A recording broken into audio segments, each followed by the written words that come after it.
Everybody dies, don't they? Everybody come back, don't they? Isn't that so? You tried to get into the locked room today, didn't you? How do the dead come back, Mother?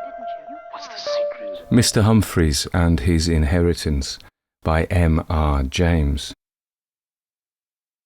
About 15 years ago, on a date late in August or early in September, a train drew up at Wilsthorpe, a country station in eastern England.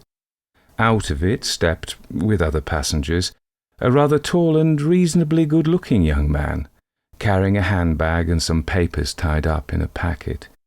He was expecting to be met, one would say, from the way in which he looked about him, and he was, as obviously, expected.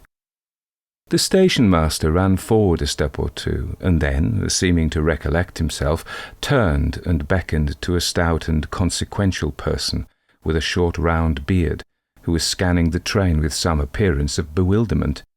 "Mr. Cooper," he called out, "Mr. Cooper, I think this is you gentleman." And then to the passenger who had just alighted, "Mr. Humphreys, sir, glad to bid you welcome to Wilsthorpe. There's a cart from the hall for your luggage, and here's Mr. Cooper, what I think you know." Mr. Cooper had hurried up and now raised his hat and shook hands. "Very pleased, I'm sure," he said, "to give the echo to Mr. Palmer's kind words. I should have been the first to render expression to them, but for the face not being familiar to me, Mr. Humphreys. May your residence among us be marked as a red letter day, sir." "Thank you very much, Mr. Cooper," said Humphreys, "for your good wishes, and Mr. Palmer also. I do hope very much that this change of tenancy, which you must all regret, I'm sure, will not be to the detriment of those with whom I shall be brought into contact." He stopped, feeling that the words were not fitting themselves together in the happiest way, and Mr. Cooper cut in, "Oh, you may rest satisfied of that, Mr. Humphreys. I'll take it upon myself to assure you, sir, that a warm welcome awaits you on all sides. And as to any change of propriety turning out detrimental to the neighbourhood, well, your late uncle—" And here Mr. Cooper also stopped, possibly in obedience to an inner monitor, possibly because Mr. Palmer, clearing his throat loudly, asked Humphreys for his ticket. The two men left the little station and, at Humphreys' suggestion, decided to walk to Mr. Cooper's house, where luncheon was awaiting them. The relation in which these personages stood to each other can be explained in a very few lines. Humphreys had inherited, quite unexpectedly, a property from an uncle. Neither the property nor the uncle had he ever seen. He was alone in the world, a man of good ability and kindly nature, whose employment in a government office for the last 4 or 5 years had not gone far to fit him for the life of a country gentleman. He was studious and rather diffident, and had few out-of-door pursuits except golf and gardening. Today he had come down for the first time to visit Wilsthorpe and confer with Mr. Cooper the bailiff as to the matters which needed immediate attention. It may be asked how this came to be his first visit. Ought he not in decency to have attended his uncle's funeral? The answer is not far to seek. He had been abroad at the time of the death, and his address had not been at once procurable, so he had put off coming to Wilsthorpe till he heard that all things were ready for him. And now we find him arrived at Mr. Cooper's comfortable house, facing the parsonage, and having just shaken hands with the smiling Mrs. and Miss Cooper. During the minutes that preceded the announcement of luncheon, the party settled themselves on elaborate chairs in the drawing-room, Humphreys, for his part, perspiring quietly in the consciousness that stock was being taken of him. "I was just saying to Mr. Humphreys, my dear," said Mr. Cooper, "that I hope and trust that his residence among us here in Wilsthorpe will be marked as a red letter day." "Yes, indeed, I'm sure," said Mrs. Cooper heartily, "and many, many of them." Miss Cooper murmured words to the same effect, and Humphreys attempted a pleasantry about painting the whole calendar red, which, though greeted with shrill laughter, was evidently not fully understood. At this point they proceeded to luncheon. "Do you know this part of the country at all, Mr. Humphreys?" said Mrs. Cooper, after a short interval. This was a better opening. "No, I'm sorry to say I do not," said Humphreys. "It seems very pleasant, what I could see of it coming down in the train. Oh, it is a pleasant part. Really, I sometimes say I don't know a nicer district for the country. And the people round too. Such a quantity always going on. But I'm afraid you've come a little late for some of the better garden parties, Mr. Humphreys. I suppose I have. Dear me, what a pity, said Humphreys, with a gleam of relief, and then feeling that something more could be got out of this topic. But after all, you see, Mrs. Cooper, even if I could have been here earlier, I should have been cut off from them, should I not? My poor uncle's recent death, you know. Oh, dear Mr. Humphreys, to be sure. What a dreadful thing of me to say. And Mr. and Miss Cooper seconded the proposition inarticulately. What must you have thought? I am sorry. You really must forgive me. Not at all, Mrs. Cooper, I assure you. I can't honestly assert that my uncle's death was a great grief to me, for I'd never seen him. All I meant was that I supposed I shouldn't be expected to take part for some little time in festivities of that kind. Now, really, it's very kind of you to take it in that way, Mr. Humphreys, isn't it, George? And you do forgive me. But only fancy, you never saw poor old Mr. Wilson. Never in my life, nor did I ever have a letter from him. But, by the way, you have something to forgive me for. I've never thanked you, except by letter, for all the trouble you've taken to find people to look after me at the Hall. Oh, I'm sure that was nothing, Mr. Humphreys, but I really do think that you'll find them give satisfaction. The man and his wife, whom we've got for the butler and housekeeper, we've known for a number of years. Such a nice, respectable couple. And Mr. Cooper, I'm sure, can answer for the men in the stables and the gardens. Yes, Mr. Humphreys, they're a good lot. The head gardener's the only one who stopped on from Mr. Wilson's time.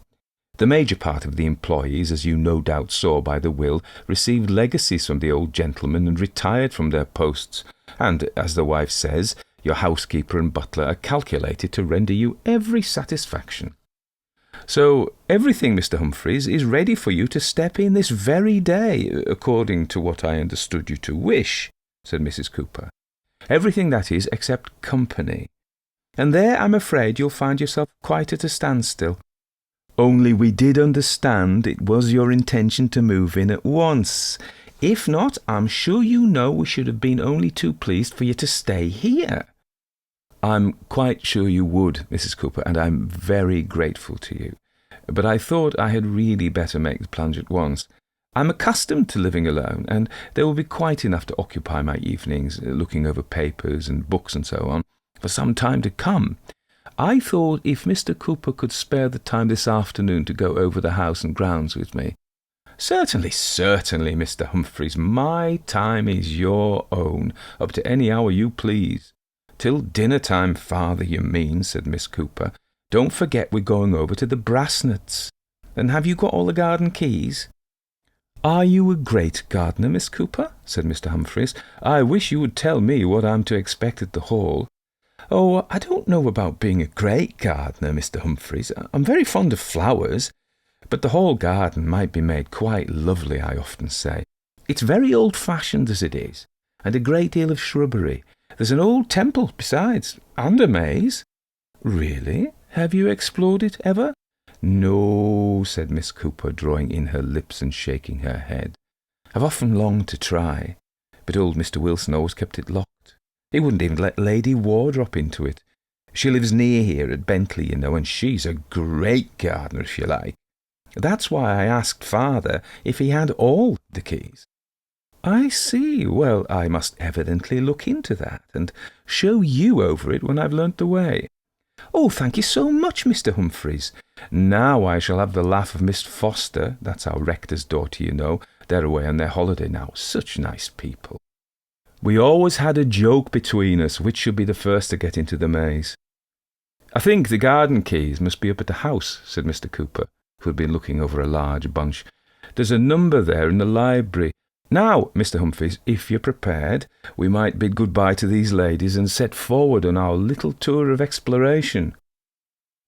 As they came out of Mr. Cooper's front gate, Humphreys had to run the gauntlet, not of an organised demonstration, but of a good deal of touching of hats and careful contemplation from the men and women who had gathered in somewhat unusual numbers in the village street.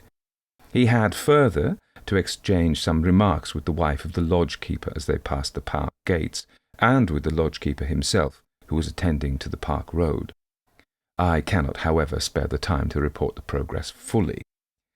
As they traversed the half-mile or so between the lodge and the house, Humphreys took occasion to ask his companion some question which brought up the topic of his late uncle, and it did not take long before Mr. Cooper was embarked upon a disquisition. "It is singular to think, as the wife was saying just now, that you should never have seen the old gentleman. And yet, you won't misunderstand me, Mr. Humphreys, I feel confident, when I say that in my opinion there would have been but little congeniality betwixt yourself and him. Not that I have a word to say in deprecation, not a single word. I can tell you what he was," said Mr. Cooper, pulling up suddenly and fixing Humphreys with his eye. "Can tell you what he was in a nutshell, as the saying goes. He was a complete, thorough valetudinarian. That describes him to a T. That's what he was, sir, a complete valetudinarian. No participation in what went on around him. I did venture, I think, to send you a few words of cutting from our local paper, which I took the occasion to contribute on his decease. If I recollect myself aright, such is very much the gist of them. But don't, Mr. Humphreys," continued Cooper, tapping him impressively on the chest, "don't you run away with the impression that I wish to say aught but what is most creditable of your respected uncle and my late employer. Upright, Mr. Humphreys, open as the day, liberal to all in his dealings. He had the heart to feel and the hand to accommodate. But there was the stumbling block, his unfortunate health, or, as I might more truly phrase it, his want of health." "Yes, poor man.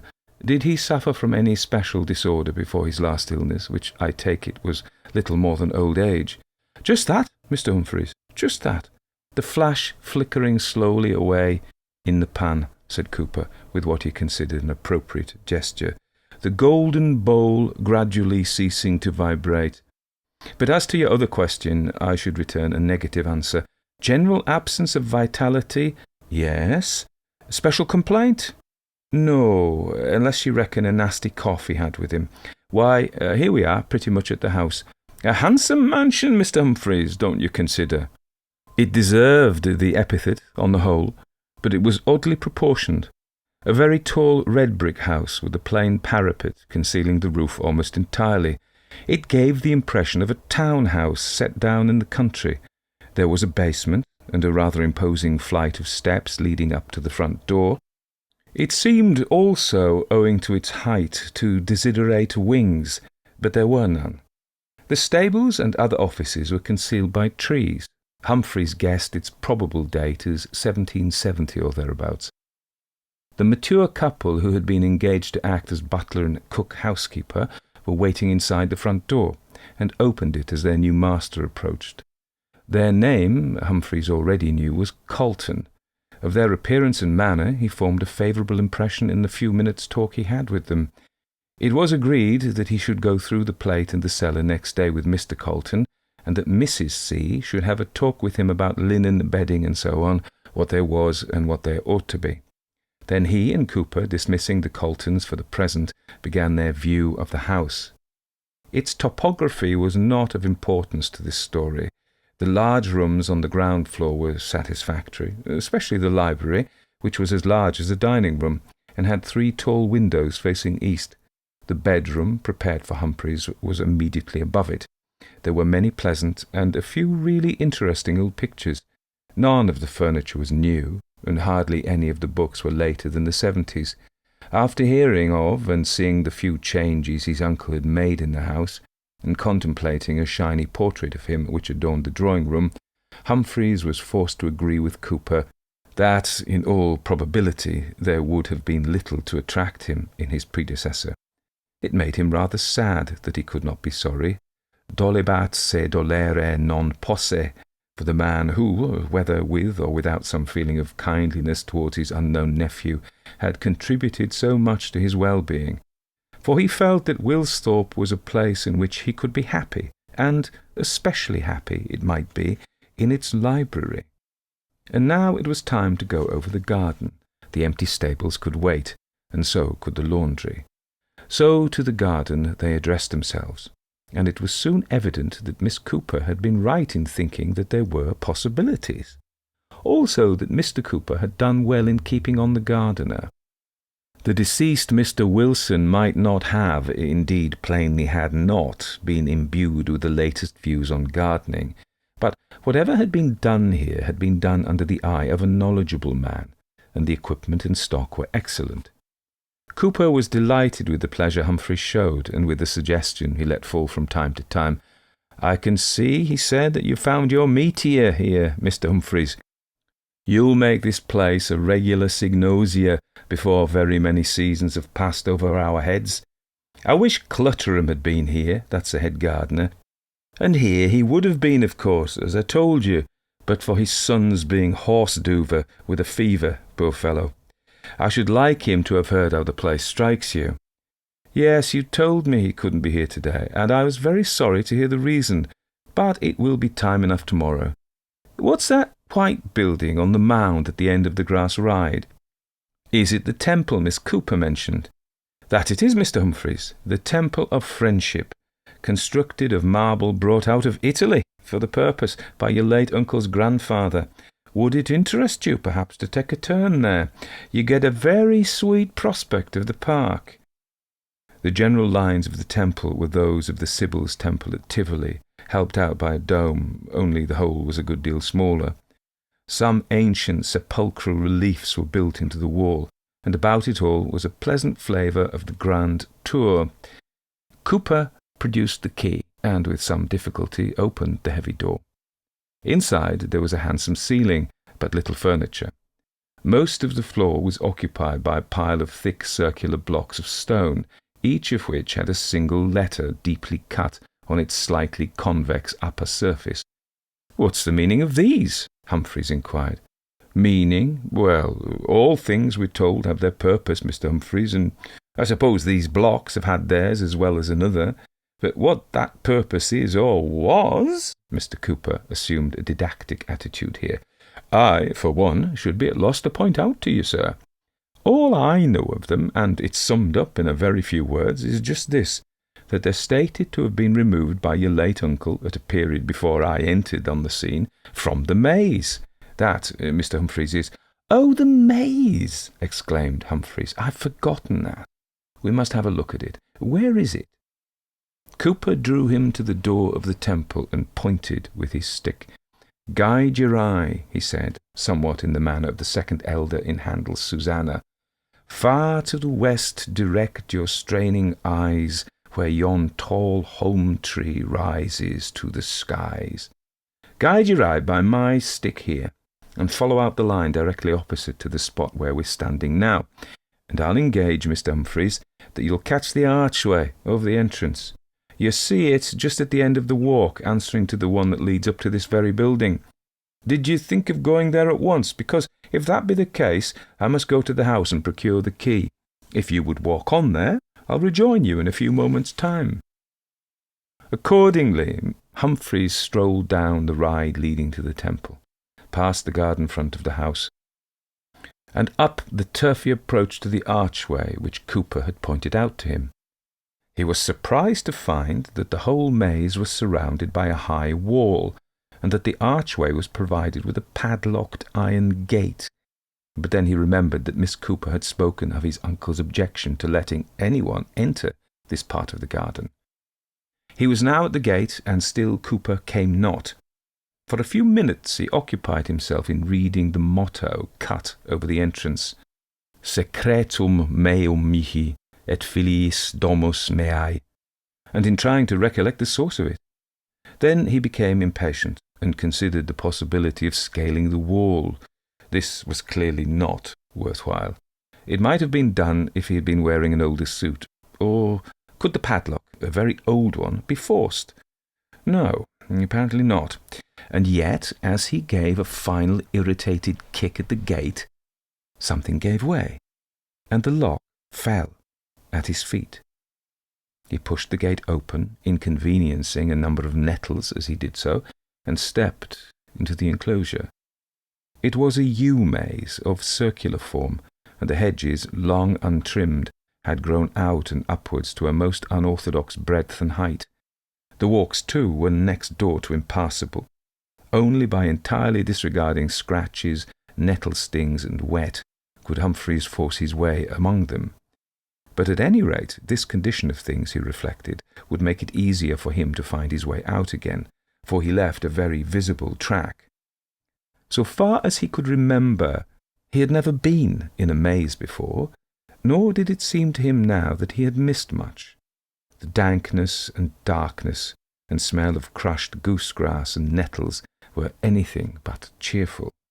Still, it did not seem to be a very intricate specimen of its kind. Here he was. Oh, by the way, was that Cooper arrived at last? No. Very nearly at the heart of it, without having taken much thought as to what path he was following.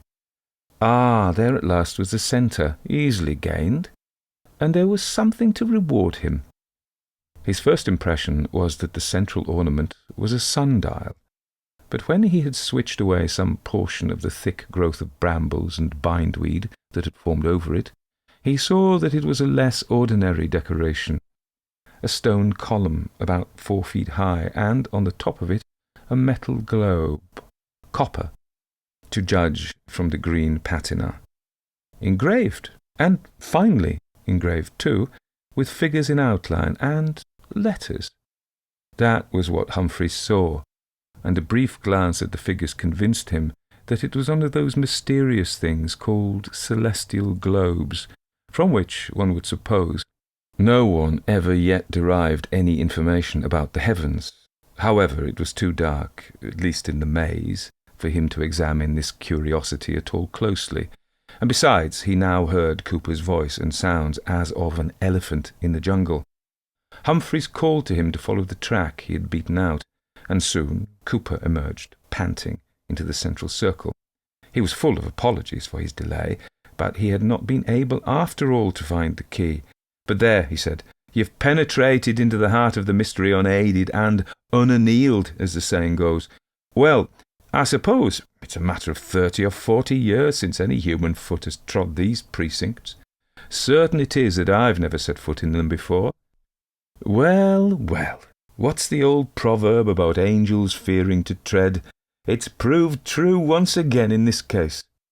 Humphrey's acquaintance with Cooper, though it had been short, was sufficient to assure him that there was no guile in this allusion, and he forbore the obvious remark, merely suggesting that it was fully time to get back to the house for a late cup of tea, and to release Cooper for his evening engagement. They left the maze accordingly, experiencing well-nigh the same ease in retracing their path as they had in coming in. "Have you any idea," Humphreys asked as they went towards the house, "why my uncle kept that place so carefully locked?" Cooper pulled up, and Humphreys felt that he must be on the brink of a revelation. "I should merely be deceiving you, Mr. Humphreys, and that to no good purpose, if I laid claim to possess any information whatsoever on that topic. When I first entered upon my duties here, some 18 years back, that maze was word for word in the condition you see it now, and the one and only occasion on which the question ever arose within my knowledge was that of which my girl made mention in your hearing. Lady Wardrop, I've not a word to say against her, wrote applying for admission to the maze. Your uncle showed me the note, a most civil note, everything that could be expected from such a quarter. 'Cooper,' he said, 'I wish you'd reply to that note on my behalf.' 'Certainly, Mr. Wilson,' I said, for I was quite inured to acting as his secretary. 'What answer shall I return to it?' 'Well,' he said, 'give Lady Wardrop my compliments, and tell her that if ever that portion of the grounds is taken in hand, I shall be happy to give her the first opportunity of viewing it, but that it has been shut up now for a number of years, and I shall be grateful to her if she kindly won't press the matter. That, Mr. Humphreys, was your good uncle's last word on the subject, and I don't think I can add anything to it.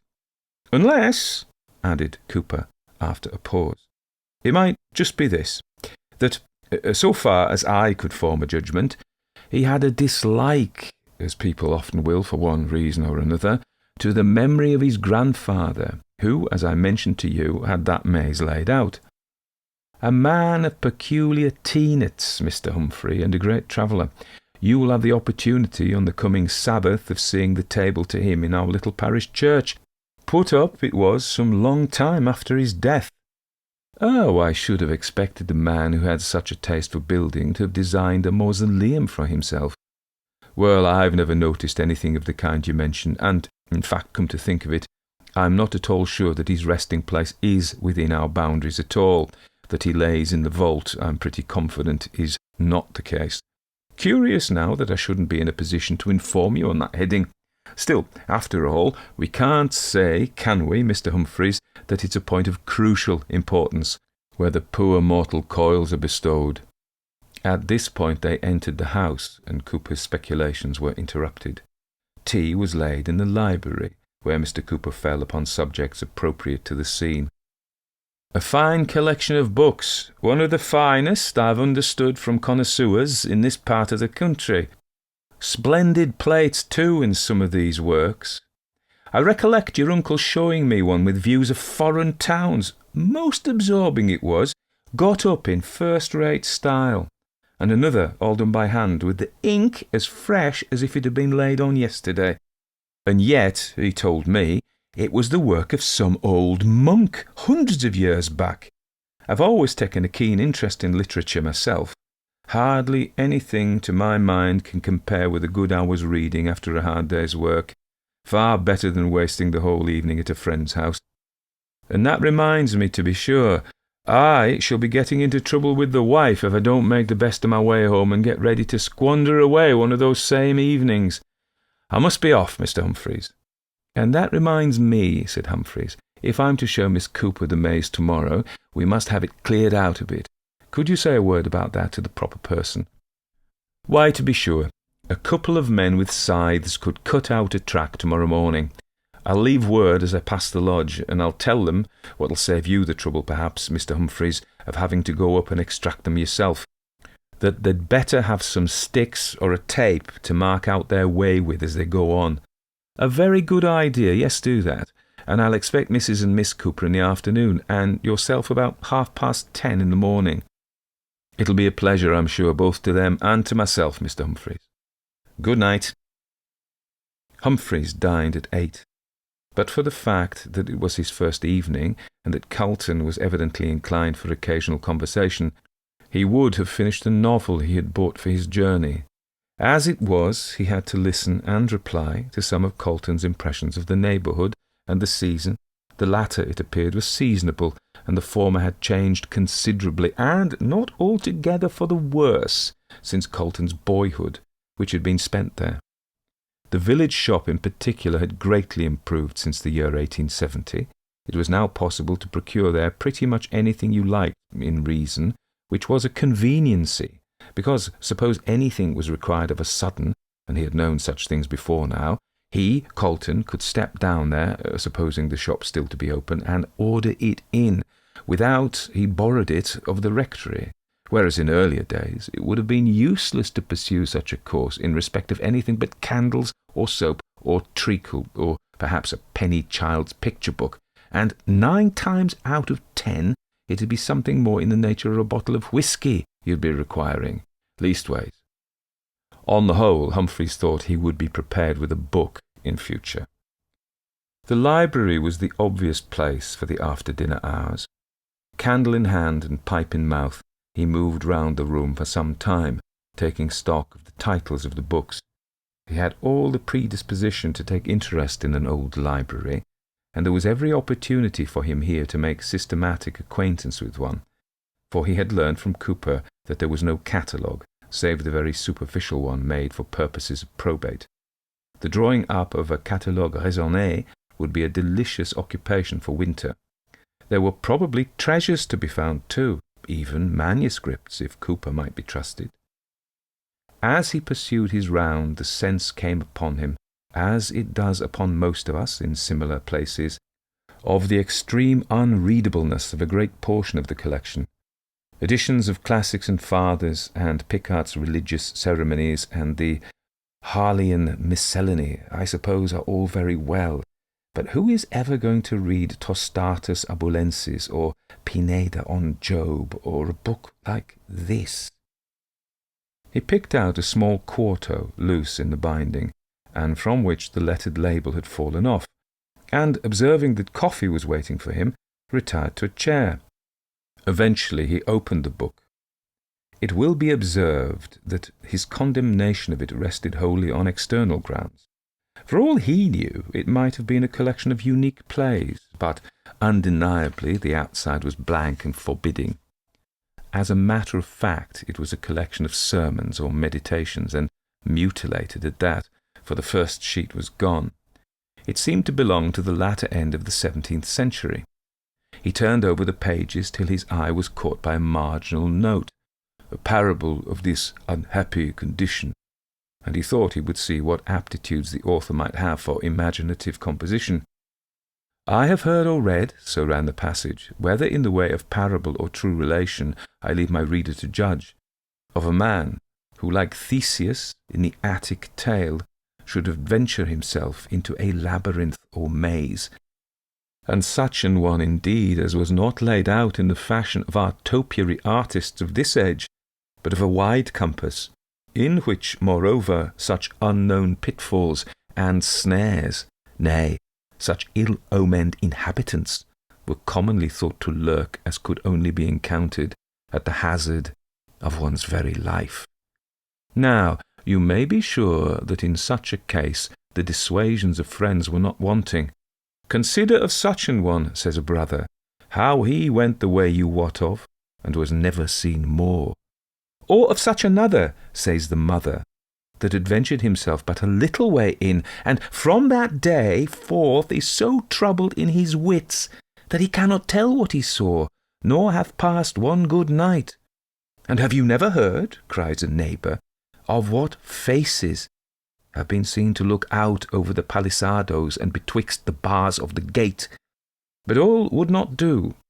The man was set upon his purpose, for it seems it was the common fireside talk of that country, that at the heart and centre of this labyrinth there was a jewel of such price and rarity that would enrich the finder thereof for his life, and this should be his by right that could persevere to come at it. What then? Quid multa? The adventurer passed the gates, and for a whole day's space his friends without had no news of him, except it might be by some indistinct cries heard afar off in the night, such as made them turn in their restless beds and sweat for very fear, not doubting but their son and brother had put one more to the catalogue of those unfortunates that had suffered shipwreck on that voyage. So the next day they went with weeping tears to the clerk of the parish to order the bell to be tolled, and their way took them hard by the gate of the labyrinth, which they would have hastened by from the horror they had of it, but that they caught sight of a sudden of a man's body lying in the roadway, and going up to it, with what anticipations may be easily figured, found it to be him whom they reckoned as lost and not dead, though he were in a swoon most like death. They then, who had gone forth as mourners, came back rejoicing, and set to by all means to revive their prodigal, who, being come to himself, and hearing of their anxieties and their errand of that morning, "Aye," says he, "you may as well finish what you were about, for all I have brought back the jewel," which he showed them, and 'twas indeed a rare piece, "I have brought back that with it that will leave me neither rest at night, nor pleasure by day." Whereupon they were instant with him to learn his meaning, and where his company should be that went so sore against his stomach. "Oh," says he, "'tis here, in my breast. I cannot flee from it, do what I may." So it needed no wizard to help them to a guess that it was the recollection of what he had seen that troubled him so wonderfully. But they could get no more of him for a long time but by fits and starts. However, at long and at last they made shift to collect somewhat of this kind, that at first, while the sun was bright, he went merrily on, and without any difficulty reached the heart of the labyrinth and got the jewel, and so set out on his way back rejoicing. But as the night fell, wherein all the beasts of the forest do move, he began to be sensible of some creature keeping pace with him, and, as he thought, peering and looking upon him from the next alley to that he was in, and that when he should stop, this companion should stop also, which put him in some disorder of his spirits. And indeed, as the darkness increased, it seemed to him that there was more than one, and it might be even a whole band of such followers. At least so he judged by the rustling and cracking that they kept among the thickets, besides that there would be at a time a sound of whispering, which seemed to import a conference among them. But in regard of who they were, or what form they were of, he would not be persuaded to say what he thought. Upon his hearers asking him what the cries were which they heard in the night, as was observed above, he gave them this account, that about midnight, so far as he could judge, he heard his name called from a long way off, and he would have been sworn it was his brother that so called him. So he stood still and hallooed at the pitch of his voice, and he supposed that the echo of the noise of his shouting disguised for the moment any lesser sound, because when there fell a stillness again, he distinguished a trampling, not loud, of running feet, coming very close to him, wherewith he was so daunted that himself set off to run, and that he continued till the dawn broke. Sometimes, when his breath failed him, he would cast himself flat on his face, and hope that his pursuers might overrun him in the darkness, but at such a time they would regularly make a pause, and he could hear them pant and snuff, as it had been a hound at fault, which wrought in him so extreme an horror of mind that he would be forced to betake himself again to turning and doubling, if by any means he might throw them off the scent. And, as if this exertion was in itself not terrible enough, he had before him the constant fear of falling into some pit or trap of which he had heard, and indeed seen with his own eyes that there were several, some at the sides and other in the midst of the alleys, so that in fine, he said, a more dreadful night was never spent by mortal creature than that he had endured in that labyrinth, and not that jewel which he had in his wallet, nor the richest that was ever brought out of the Indies, could be a sufficient recompense to him for the pains he had suffered. I will spare to set down the further recital of this man's trouble, inasmuch as I am confident my reader's intelligence will hit the parallel I desire to draw. For is not this jewel a just emblem of the satisfaction which a man may bring back with him from a course of this world's pleasures? And will not the labyrinth serve for an image of the world itself, wherein such a treasure, if we may believe the common voice, is stored up? At about this point, Humphreys thought that a little patience would be an agreeable change, and that the writer's improvement of his parable might be left to itself. So he put the book back in its former place, wondering as he did so whether his uncle had ever stumbled across that passage, and if so, whether it had worked on his fancy so much as to make him dislike the idea of a maze, and determine to shut up the one in the garden. Not long afterwards he went to bed.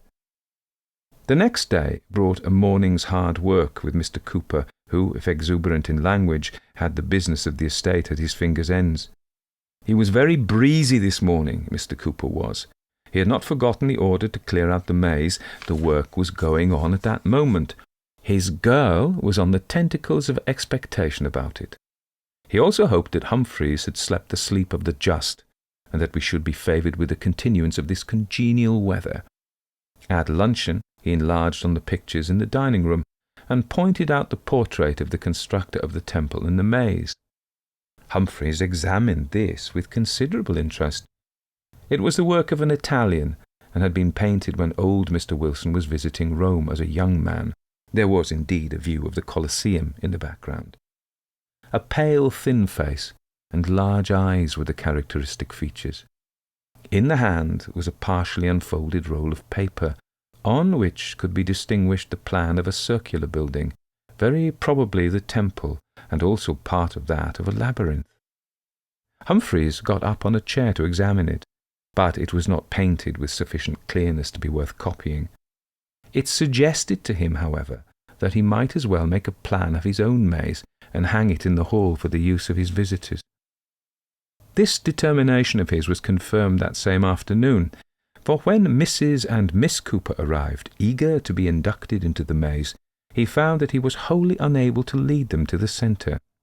The gardeners had removed the guide marks they had been using, and even Clutterham, when summoned to assist, was as helpless as the rest. "The point is, you see, Mr. Wilson, I should say Humphreys, these mazes is purposely constructed so much alike with a view to mislead. Still, if you follow me, I think I can put you right. I'll just put my hat down here as a starting point." He stumped off, and after 5 minutes brought the party safe to the hat again. "Now, that's a very peculiar thing," he said, with a sheepish laugh.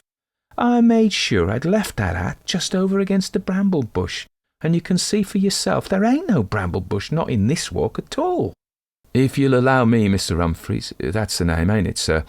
I'll just call one of the men in to mark the place, like." William Crack arrived in answer to repeated shouts. He had some difficulty in making his way to the party. First he was seen or heard in an inside alley, then, almost at the same moment, in an outer one. However, he joined them at last, and was first consulted without effect, and then stationed by the hat, which Clutterham still considered it necessary to leave on the ground. In spite of this strategy, they spent the best part of 3/4 of an hour in quite fruitless wanderings, and Mr. Humphreys was obliged at last, seeing how tired Mrs. Cooper was becoming, to suggest a retreat to tea, with profuse apologies to Miss Cooper. "At any rate, you've won your bet with Miss Foster," he said. "You have been inside the maze, and I promise you the first thing I do shall be to make a proper plan of it with the lines marked out for you to go by." "That's what's wanted, sir," said Clutterham. "Someone to draw out a plan and keep it by them. It might be very awkward, you see, anyone getting into that place and a shower of rain come on, and them not being able to find their way out again. It might be hours before they could be got out, without, you'd permit of me making a short cut to the middle. What my meaning is, taking down a couple of trees in each edge in a straight line, so as you could get a clear view right through. Of course, that'd do away with it as a maze, but I don't know as you'd approve of that." "No, I won't have that done yet. I'll make a plan first, and I'll let you have a copy. Later on, if we find occasion, I'll think of what you say." Humphreys was vexed and ashamed at the fiasco of the afternoon, and could not be satisfied without making another effort that evening to reach the centre of the maze. His irritation was increased by finding it without a single false step. He had thoughts of beginning his plan at once, but the light was fading, and he felt that by the time he had got the necessary materials together, work would be impossible. Next morning, accordingly, carrying a drawing board, pencils, compasses, cartridge paper, and so forth, some of which had been borrowed from the Coopers and some found in the library cupboards, he went to the middle of the maze, again without any hesitation, and set out his materials. He was, however, delayed in making a start. The brambles and weeds that had obscured the column and globe were now all cleared away, and it was for the first time possible to see clearly what these were like. The column was featureless, resembling those on which sundials are usually placed. Not so the globe. I have said that it was finely engraved with figures and inscriptions, and that on a first glance Humphreys had taken it for a celestial globe, but he soon found that it did not answer to his recollection of such things. One feature seemed familiar, A winged serpent, Draco, encircled it about the place which, on a terrestrial globe, is occupied by the equator. But on the other hand, a good part of the upper hemisphere was covered by the outspread wings of a large figure, whose head was concealed by a ring at the pole or summit of the whole. Around the place of the head, the words Princeps Tenebrarum could be deciphered.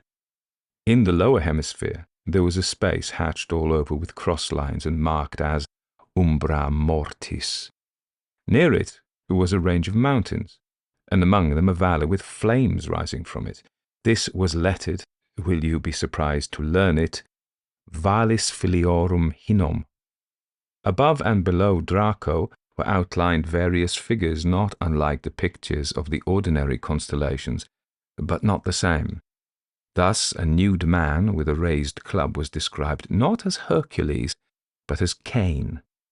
Another, plunged up to his middle in earth and stretching out despairing arms, was Kore, not Ophiuchus. And a third, hung by his hair to a snaky tree, was Absalon. Near the last, a man in long robes and high cap, standing in a circle and addressing two shaggy demons who hovered outside, was described as Hostanes Magus, a character unfamiliar to Humphreys. The scheme of the whole indeed seemed to be an assemblage of the patriarchs of evil, perhaps not uninfluenced by a study of Dante. Humphreys thought it an unusual exhibition of his great-grandfather's taste, but reflected that he had probably picked it up in Italy and never taken the trouble to examine it closely. Certainly, had he set much store by it, he would not have exposed it to wind and weather. He tapped the metal. It seemed hollow and not very thick, and turning from it, addressed himself to his plan. After half an hour's work, he found it was impossible to get on without using a clue, so he procured a roll of twine from Clutterham and laid it out along the alleys from the entrance to the centre, tying the end to the ring at the top of the globe. This expedient helped him to set out a rough plan before luncheon, and in the afternoon he was able to draw it in more neatly. Towards tea-time, Mr. Cooper joined him, and was much interested in his progress. "Now this," said Mr. Cooper, laying his hand on the globe, and then drawing it away hastily. "Phew! Holds the heat, doesn't it? To a surprising degree. Mr. Humphreys, I suppose this metal, copper, isn't it, would be an insulator or conductor or whatever they call it." "The sun has been pretty strong this afternoon," said Humphreys, evading the scientific point, "but I didn't notice the globe had got hot. No, it doesn't seem very hot to me," he added. "Odd," said Mr. Cooper. "Now, I can't hardly bear my hand on it. Something in the difference of temperament between us, I suppose. I dare say you're a chilly subject, Mr. Humphreys. I'm not, and there's where the distinction lies. All this summer I've slept, if you believe me, practically in statu quo, and had my morning tub as cold as I could get it, day out and day in. Let me assist you with that string. It's all right, thanks, but if you'll collect some of these pencils and things that are lying about, I shall be much obliged. Now, I think we've got everything, and we might get back to the house." They left the maze, Humphrey rolling up the clue as they went. The night was rainy. Most unfortunately, it turned out that, whether by Cooper's fault or not, the plan had been the one thing forgotten the evening before. As was to be expected, it was ruined by the wet. There was nothing for it but to begin again. The job wouldn't be a long one this time. The clue, therefore, was put in place once more, and a fresh start made. But Humphreys had not done much before an interruption came in the shape of Colton with a telegram. His late chief in London wanted to consult him. Only a brief interview was wanted, but the summons was urgent. This was annoying, yet it was not really upsetting. There was a train available in half an hour, and, unless things went very cross, he could be back possibly by 5 o'clock, certainly by 8. He gave the plan to Colton to take to the house, but it was not worthwhile to remove the clue. All went as he had hoped. He spent a rather exciting evening in the library, for he lighted upon a cupboard where some of the rarer books were kept. When he went up to bed, he was glad to find that the servant had remembered to leave his curtains undrawn and his windows open. He put down his light and went to the window which commanded a view of the garden and the park. It was a brilliant moonlight night. In a few weeks' time, the sonorous winds of autumn would break up all this calm. But now the distant woods were in a deep stillness. The slopes of the lawns were shining with dew. The colours of some of the flowers could almost be guessed. The light of the moon just caught the cornice of the temple and the curve of its leaden dome, and Humphreys had to own that, so seen, these conceits of a past age have a real beauty. In short, the light, the perfume of the woods, and the absolute quiet called up such kind old associations in his mind that he went on ruminating them for a long, long time. As he turned from the window, he felt he had never seen anything more complete of its sort. The one feature that struck him with a sense of incongruity was a small Irish yew, thin and black, which stood out like an outpost of the shrubbery through which the maze was approached. That, he thought, might as well be away. The wonder was that anyone should have thought it would look well in that position. However, next morning, in the press of answering letters and going over books with Mr. Cooper, the Irish yew was forgotten. One letter, by the way, arrived this day which has to be mentioned. It was from that Lady Wardrop whom Miss Cooper had mentioned, and it renewed the application which she had addressed to Mr. Wilson.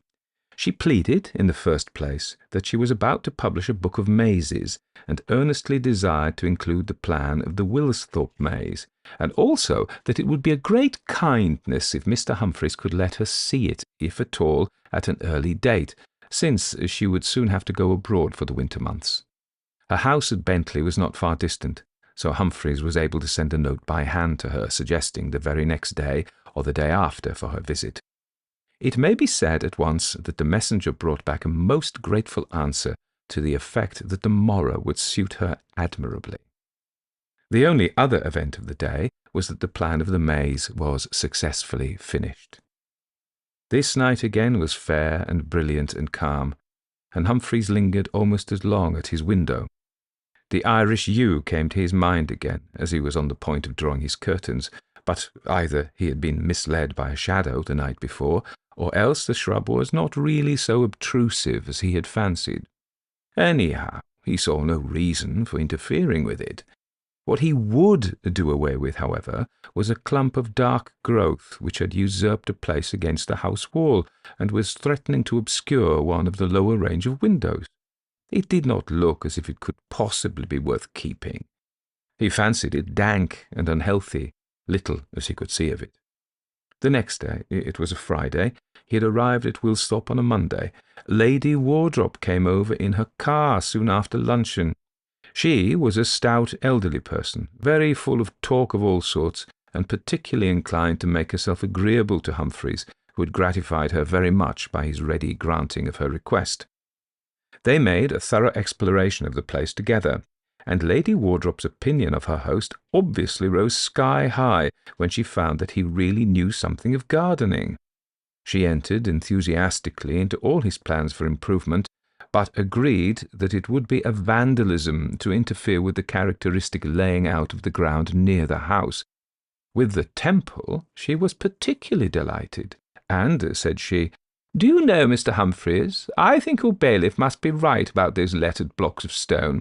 One of my mazes, I'm sorry to say the stupid people have destroyed it now. It was at a place in Hampshire, had the track marked out in that way. There were tiles there, but lettered, just like yours.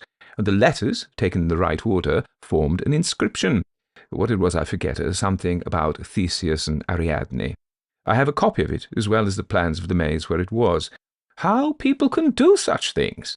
I shall never forgive you if you injure your maze. Do you know they're becoming very uncommon? Almost every year I hear of one being grubbed up. Now, do let's get straight to it, or if you're too busy, I know my way there perfectly, and I'm not afraid of getting lost in it. I know too much about mazes for that. Though I remember missing my lunch not so very long ago either, through getting entangled in the one in Busbury. Well, of course, if you can manage to come with me, that will be all the nicer." After this confident prelude, justice would seem to require that Lady Wardrop should have been hopelessly muddled by the Wilsthorpe maze. Nothing of that kind happened. Yet it is to be doubted whether she got all the enjoyment from her new specimen that she expected. She was interested, keenly interested, to be sure, and pointed out to Humphreys a series of little depressions in the ground which she thought marked the places of the lettered blocks. She told him, too, what other mazes resembled his most closely in arrangement, and explained how it was usually possible to date a maze to within 20 years by means of its plan. This one, she already knew, must be about as old as 1780, and its features were just what might be expected. The globe, furthermore, completely absorbed her. It was unique in her experience, and she pored over it for long. "I should like a rubbing of that," she said, "if it could possibly be made. Yes, I am sure you would be most kind about it, Mr. Humphreys, but I trust you won't attempt it on my account. I do indeed. I shouldn't like to take any liberties here. I have the feeling that it might be resented. Now, confess," she went on, turning and facing Humphreys, "don't you feel, haven't you felt ever since you came in here, that a watch is being kept on us, and that if we overstep the mark in any way, there would be, a pounce? No? I do, and I don't care how soon we are outside the gate." "After all," she said, when they were once more on their way to the house, "it may have been only the airlessness and the dull heat of that place that pressed on my brain. Still, I'll take back one thing I said. I'm not sure that I shan't forgive you after all if I find next spring that maze has been grubbed up." "Whether or not that's done, you shall have the plan, Lady Wardrop. I have made one, and no later than tonight I can trace you a copy." "Admirable. A pencil tracing will be all I want, with an indication of the scale. I can easily have it brought into line with the rest of my plates. Many, many thanks." "Very well, you shall have that tomorrow. I wish you could help me to a solution of my block puzzle." "What, those stones in the summer-house? That is a puzzle. They are in no sort of order. Of course not. But the men who put them down must have had some directions. Perhaps you'll find a paper about it among your uncle's things. If not, you'll have to call in somebody who's an expert in ciphers."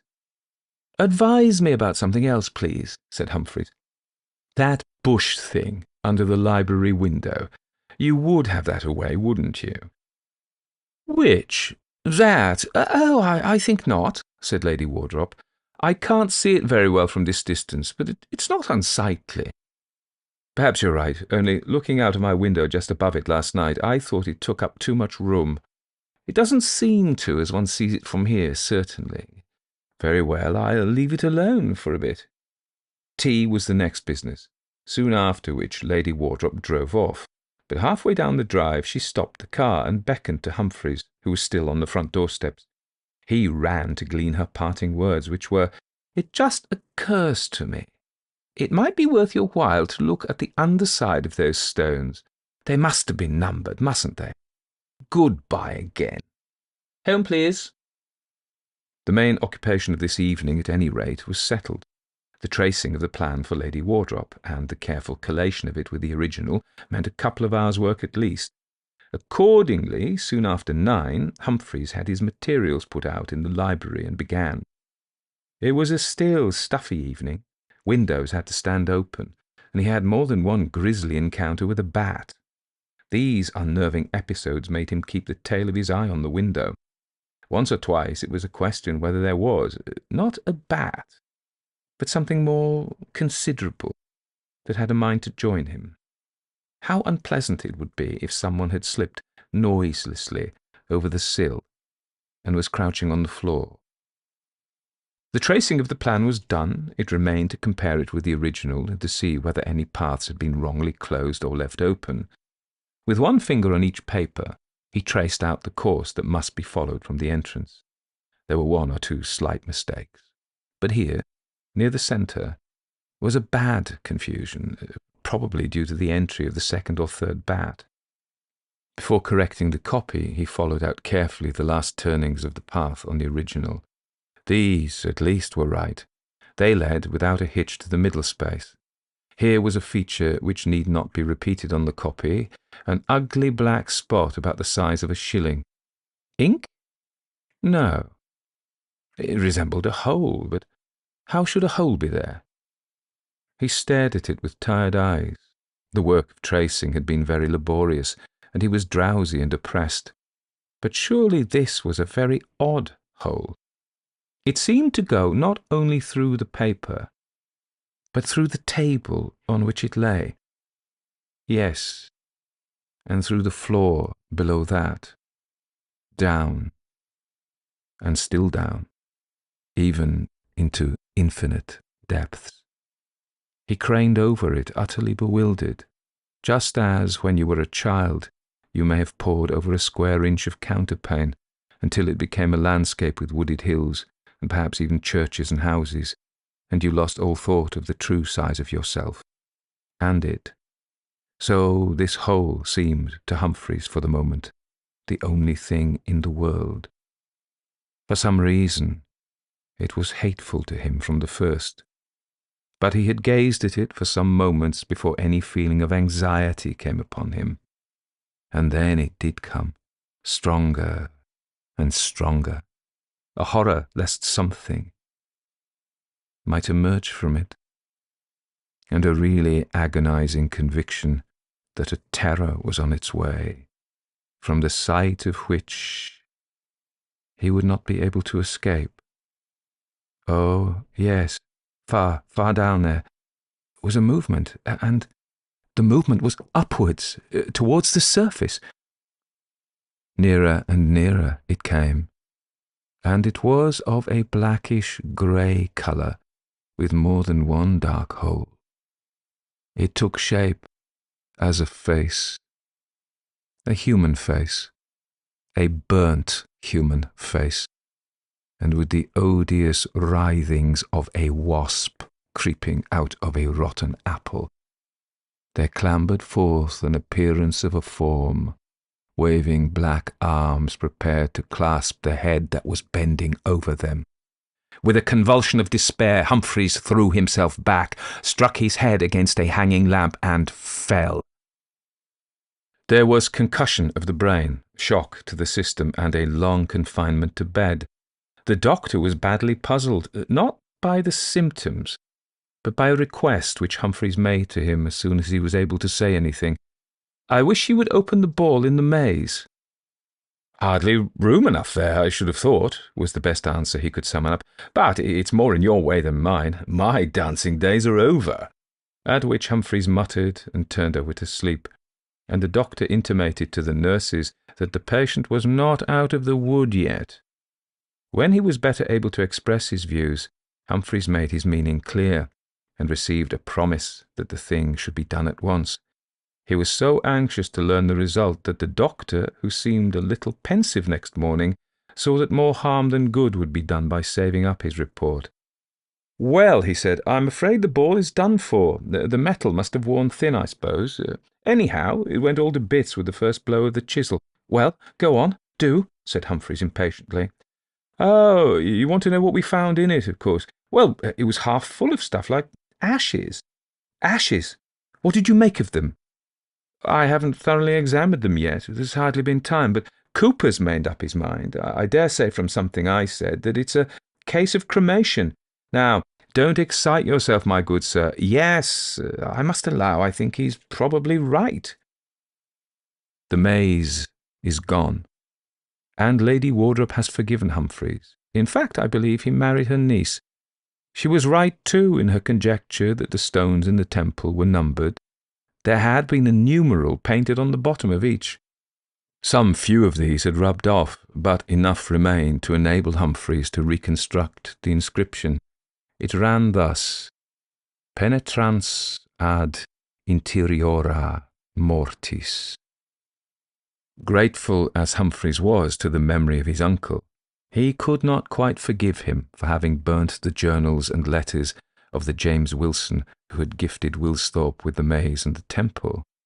As to the circumstances of that ancestor's death and burial, no tradition survived, but his will, which was almost the only record of him accessible, assigned an unusually generous legacy to a servant who bore an Italian name. Mr. Cooper's view is that, humanly speaking, all these many solemn events have a meaning for us, if our limited intelligence permitted of our disintegrating it. While Mr. Culton has been reminded of an aunt now gone from us, who about the year 1866 had been lost for upwards of an hour and a half in the maze at Covent Gardens, or it might have been Hampton Court. One of the oddest things in the whole series of transactions is that the book which contained the parable has entirely disappeared. Humphreys has never been able to find it since he copied out the passage to send to Lady Wardrop.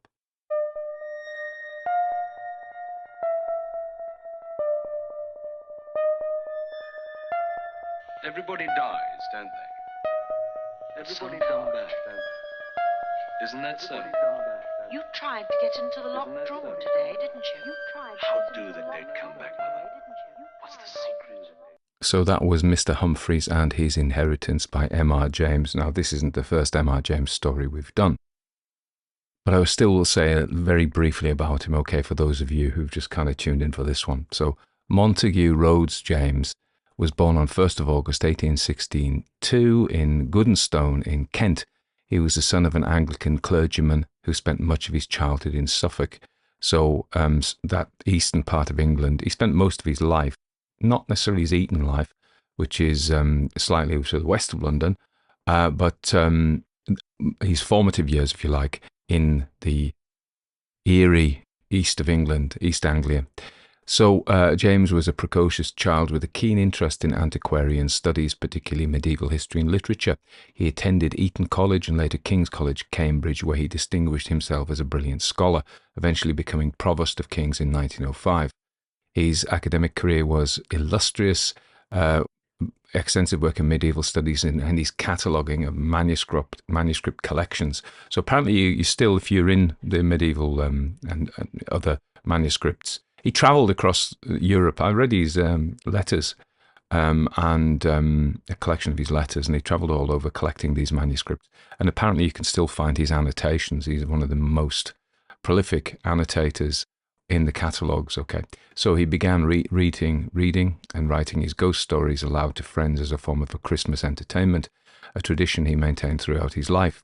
His first collection, Ghost Stories of an Antiquary, was published in 1904, established his reputation as a master.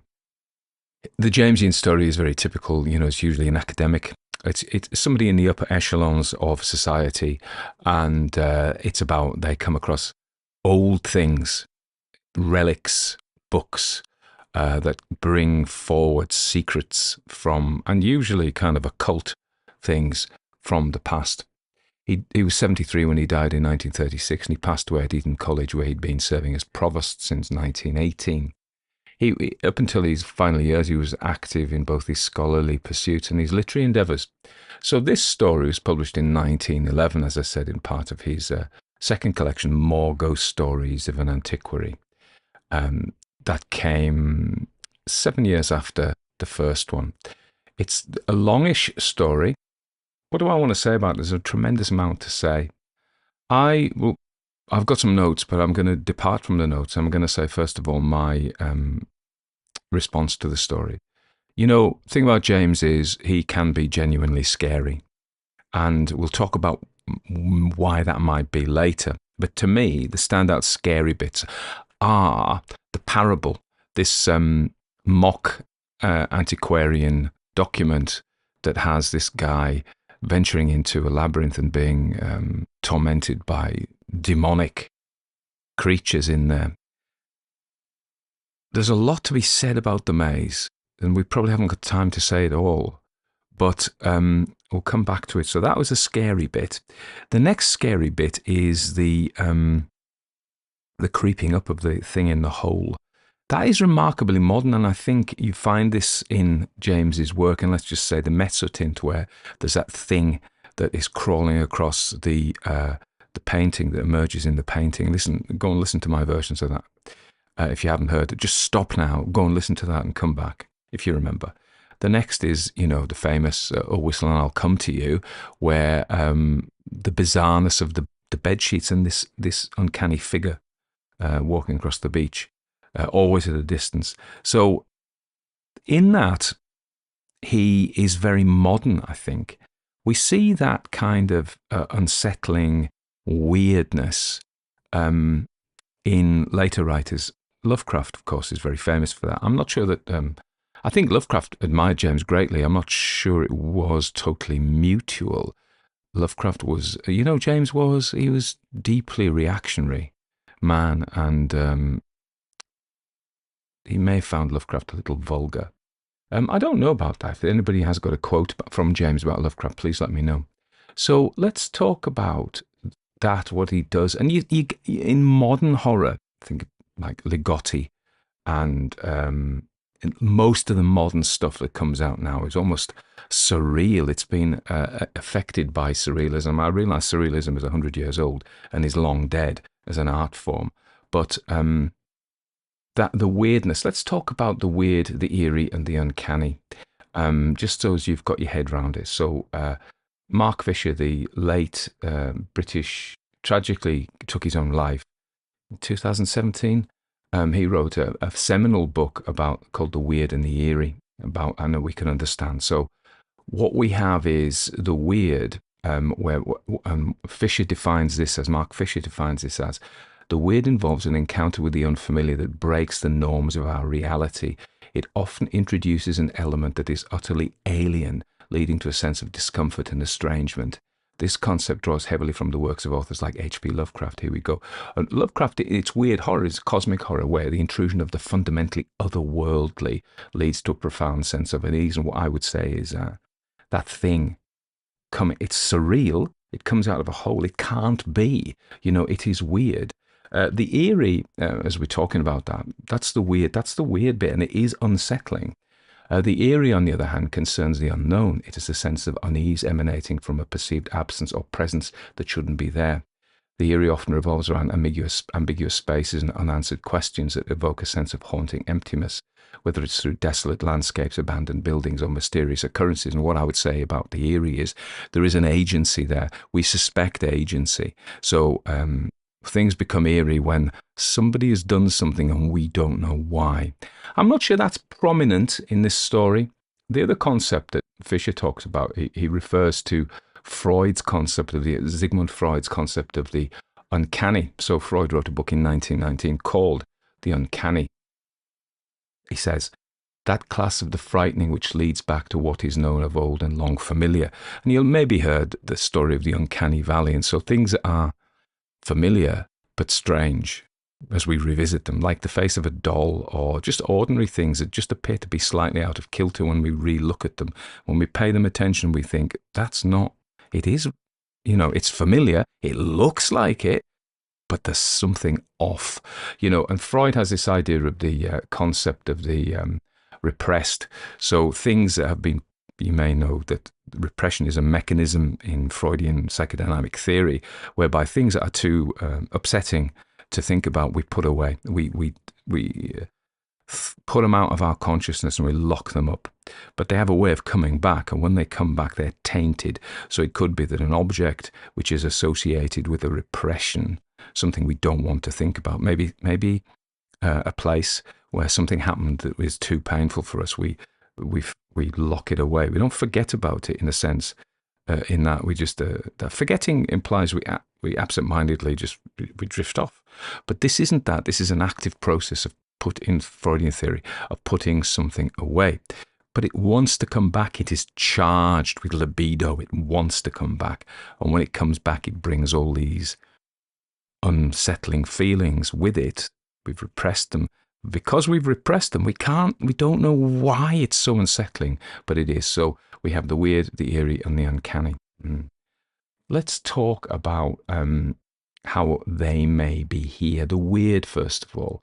The weird in Mr Humphreys and his inheritance is exemplified by the grotesque and otherworldly elements that intrude on the everyday reality of the narrative. The vision of the burnt face emerging insect-like from a black hole in a traced maze plan is a prime example. That's the main example. This is a fundamentally alien and unsettling moment. And as I say, it has much more in common with later horror than it does earlier. And so there are many, excuse me, the dog's behind me having a dream. There are many Gothic elements in this story, and perhaps I'll touch on those as well. And Gothic is where these things were coming from, where the ghost story was coming from. It has its birth in the Gothic literature of the late 1700s and 1800s.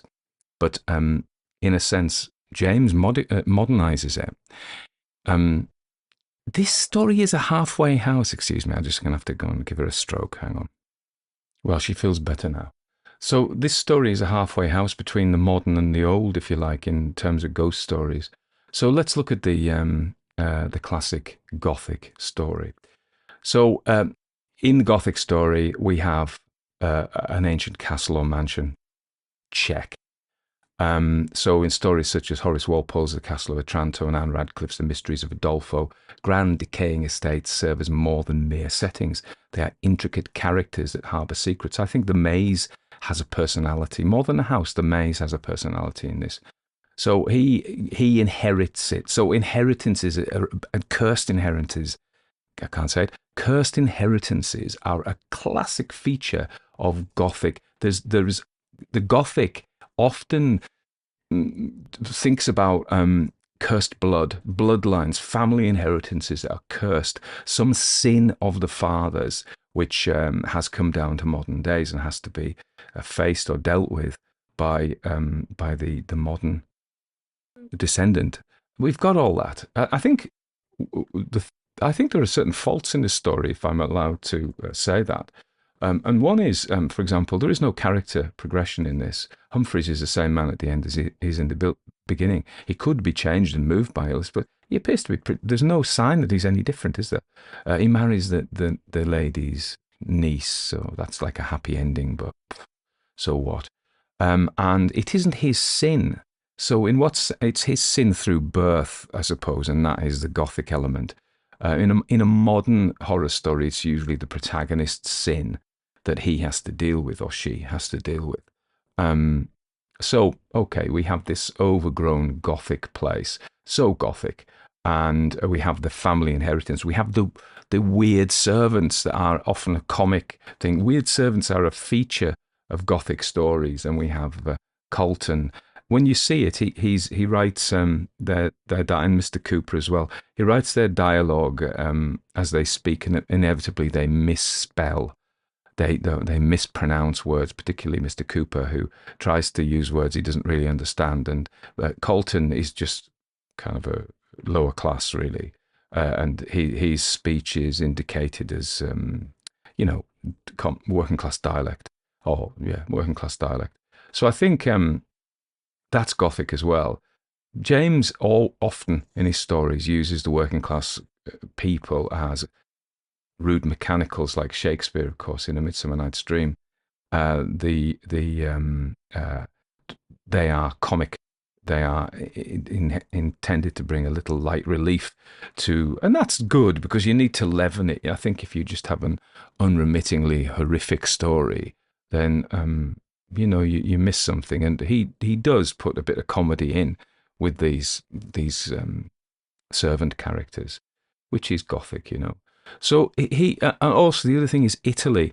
So if you think it was Anne Radcliffe, the Italian and Castle of Otranto, these are in Italy. So Italy was at this time, or traditionally in British Gothic literature, was considered. I think there are places in Europe which were backward but yet romantic and mysterious. Remember, the Romantics loved ruins, didn't they? And ruined castles. This, Romanticism and the Gothic literature are very closely related. And vibe. I was reading and I've said this before actually. Somebody's talking about Thomas Ligotti's work and saying, you can read a story for character, you can read it for plot, or you can read it for vibe. And his point was you read Ligotti for vibe. I think a lot of Gothic is read for vibe.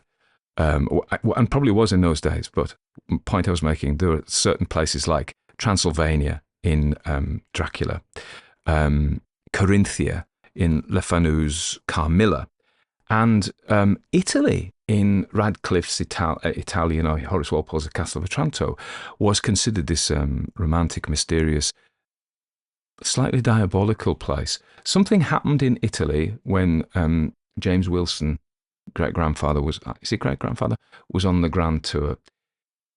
And then we have this idea of the Renaissance. He doesn't say this, but James would have been very aware of this, of course. The Renaissance occult manuscripts and grimoires and summoning up and the alchemists and things like that. They had a big presence in Italy. There were English ones as well and Scottish ones, and Irish ones, the Yellow Earl of Kildare. But, you know, there was the flavour of the occult in these mysterious parts of Europe, which, of course, many of the readers of M.R. James in the 20th century would not have been to. The readers of the ghost stories were not the aristocracy who went on the Grand Tour, you know. Some of them may have read it, but the aristocrats, but mainly it was sort of middle-class people reading it who probably didn't. So there's an Italian servant, very dodgy. Something was picked up, possibly an artifact, but it seems to me that the artifact was made and his ashes interred in it. It wasn't found in Italy. But there is this hint of strange occult things happening which have tainted the soul because, of course, to mess with the occult is to invite the devil into your house. And certainly very strongly in those days, anything to do with magic with a K, not conjuring, but, you know, was demonic. I mean, I think practitioners of magic these days would distance themselves from that.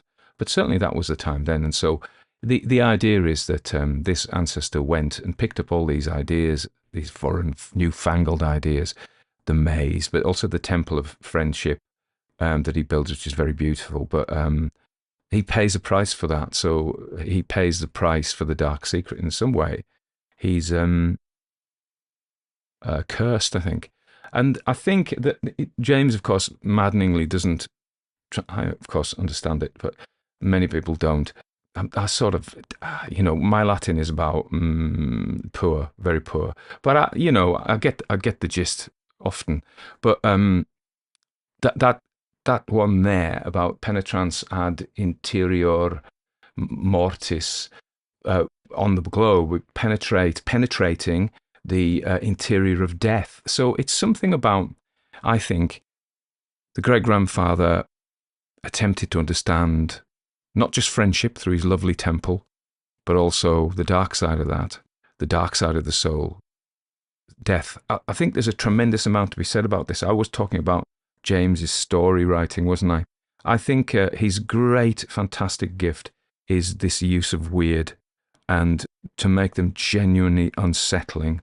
And also his pastiche of the parable, which is scary as well.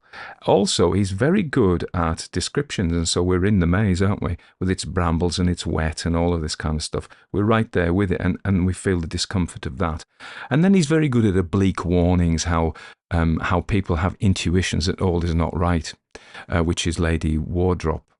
I wouldn't mind. She says she loves mazes, but I wouldn't mind if you grubbed this one up, which it's done, of course.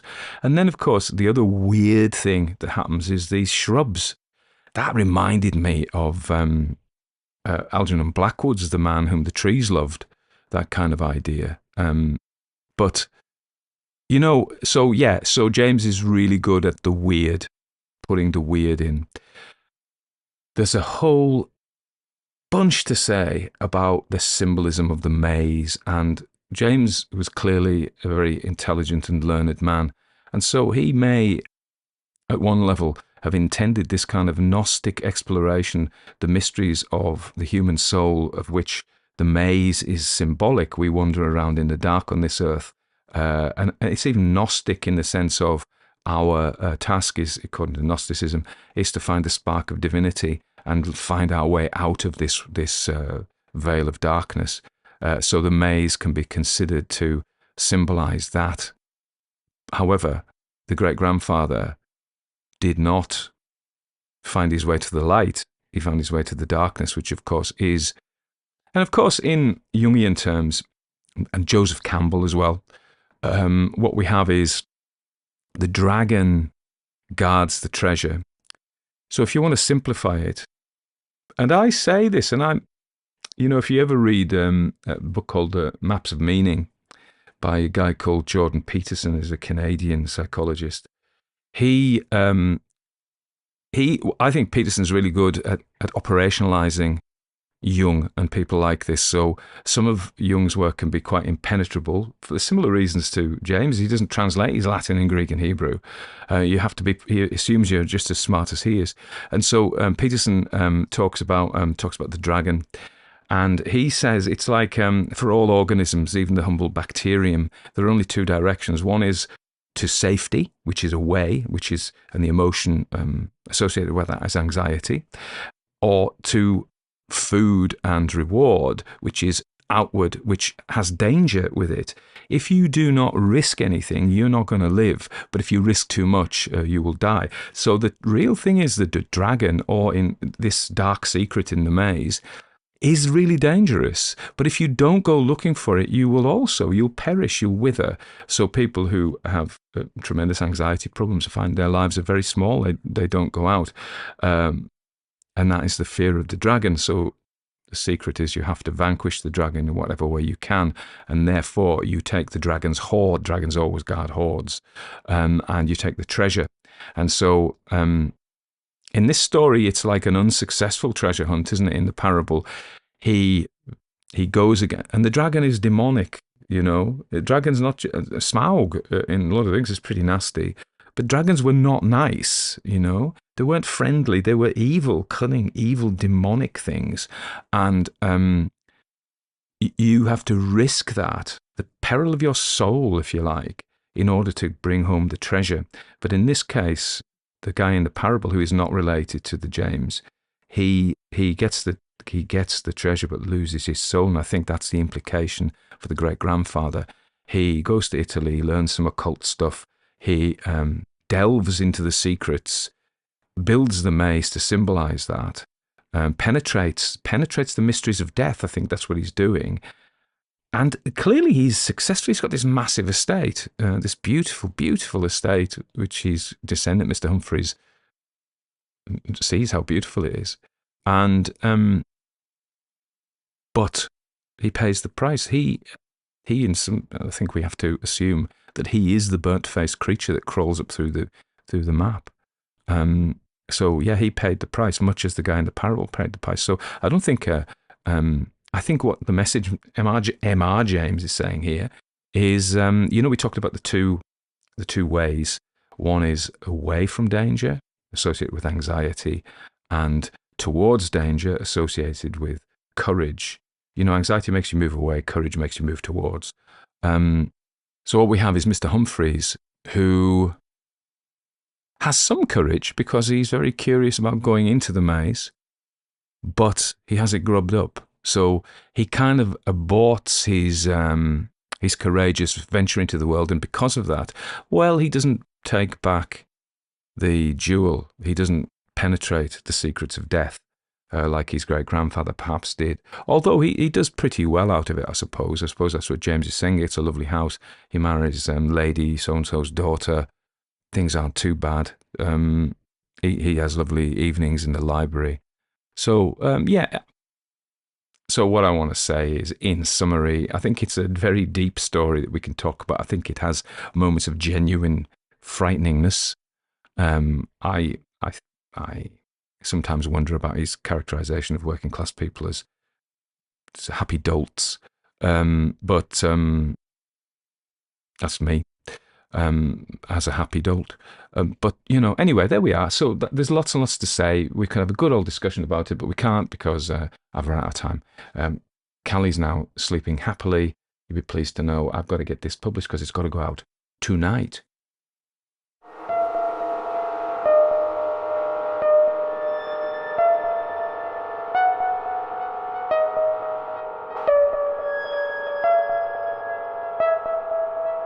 Everybody dies, don't they? Everybody come back, don't they? Isn't that so? Isn't that so?